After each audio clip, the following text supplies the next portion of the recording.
Good morning mga kagigil. Ayan, nagpe-prepare na po ako ng ating breakfast. Longganisa.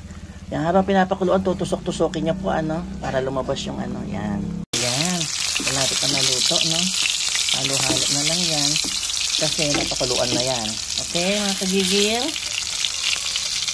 Ayan mga kagigil, dami nating bahaw. Ayan, kaya isasangag natin. Masarap sa umaga. Actually, dinamihan ko talaga ang saing para marami ako sangag ngayon. Ayan, sige, sangagin tayo, no? Yan, nilagyan ko siya ng ng garlic, ano ba ito? Garlic bits. Tapos, yung tirang tosino, in-slice ko ng maliliit, ano? Ayan ang ilalagay natin para masarap ang ating sinangag. Just ang sarap nito. Ang ganda ng bigas. Buhaghag, pang sangag talaga. Ayan na mga kagigil, nakaluto na tayo ang ating, ay Diyos ko, walang kasing sarap na sinangag.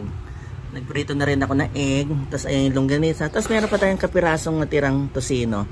Sukang paumbong, ayan, masarap. Breakfast na tayo mga kagigil.